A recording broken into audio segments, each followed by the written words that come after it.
I think, basically decided last year that you're going to be like really consistent on LinkedIn.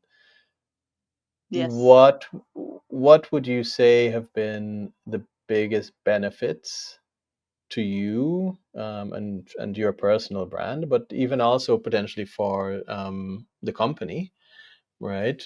What do you think those biggest benefits have been by just really showing up on LinkedIn on a consistent basis? I think there are so many benefits, but especially personally and to your own brand.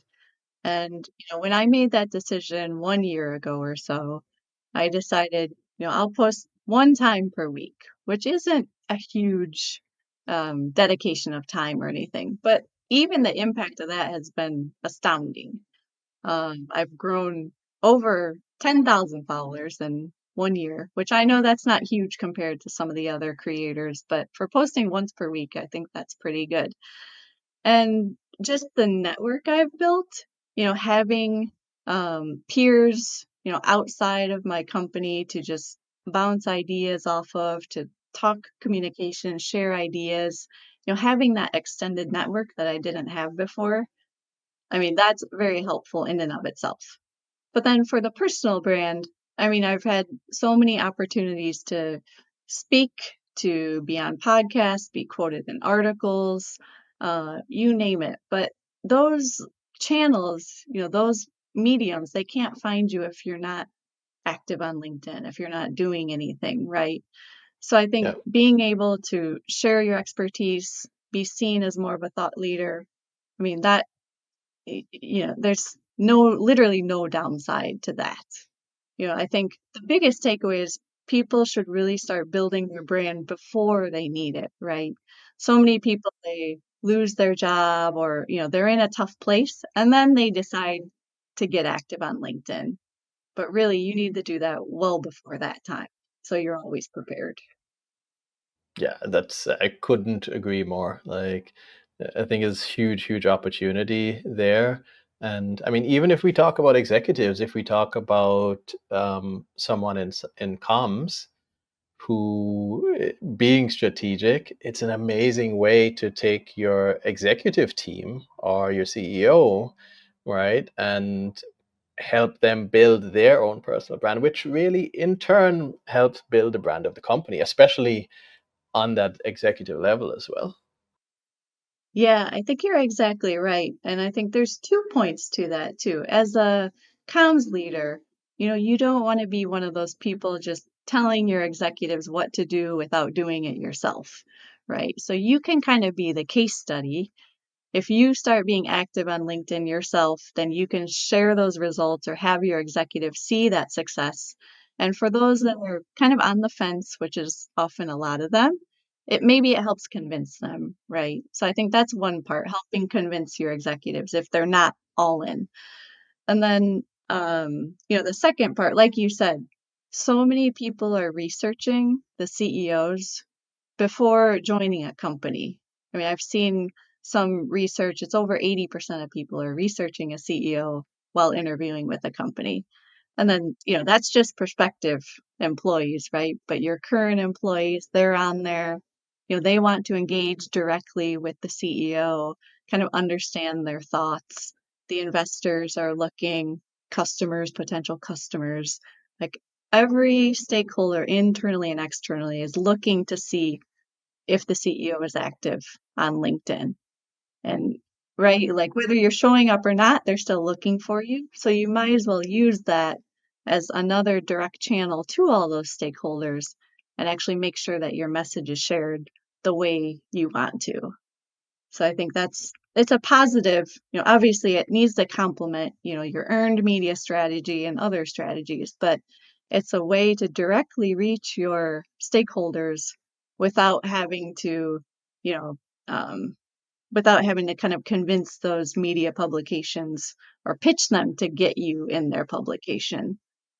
Yeah, absolutely. Because your view of the world, you can easily put it out there, and I think Exactly.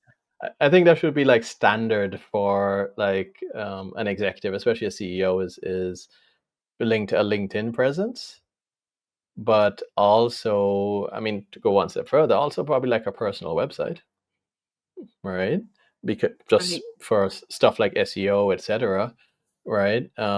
Because what you just said, and our friends in HR should take note of that too, is like all of that is actually a part of employer branding, right? Because Yes. someone is coming along, who is the CEO, how does he see the world, how does he run his company, do I want to be a part of that? Because you, as a prospective employee, you want to make sure that, well, the values that I have match the value of this company, right? And Exactly. I think it's something that, for some reason, is not on the radar, right? So are you trying to push that as well, for your executive team? I'm not sure how strong LinkedIn is in the Japanese market, but what do you think about that? Yeah, I think that's another interesting thing to me is in Japan, LinkedIn is still not widely used. I think last I checked, only 4% or 6% of the population uses LinkedIn. And when I talk to a lot of my colleagues, they still kind of view it as a job finding platform. It's not really a networking or a personal branding or anything like that. So it's still a little behind. Um, but as far as our executive team, 1 year ago, we got our CEO active on LinkedIn. Now he's all about it. Again, he only posts once per week, similar to me. But I recently ran the analysis looking at his LinkedIn versus the corporate page LinkedIn, and just the results are astounding. Like he's had half the number of posts as the company page, but all the results in terms of the engagement, everything like that is 2 to 3 times greater than the company page, despite Yeah, half the number of posts. I mean, that's what we see time and time again in the research. we of course have this marketing view from our side, leading content, right? It's absolutely the way to go, like personal profiles. And if you think about it just psychologically, I mean, people follow people. There's Exactly. there's something that you can get from people that you just can't get from a brand, no matter how cool you think your brand is, right? Right, yeah. So, and it's just something that you can leverage. Like, our executives get easily, I don't know, 5x the amount of reach and so on, compared to company pages, right? So I mean, you can have an executive who has 2,000, 3,000 followers, who gets more reach than your company page that has 30,000. Right. So, like, really integrating that into how you strategically communicate can really just raise the bar. Yeah, exactly. And that's something we're trying to expand as we think about the next fiscal year and trying to incorporate more executives. Maybe not necessarily the executives in Japan, but globally, ones that are more open to it. Because I think there's so much opportunity there, and a lot of people aren't fully leveraging it. Hey, if you're getting value from today's conversation, make sure you subscribe right now so you don't miss any future episodes of the Aspire to Inspire podcast.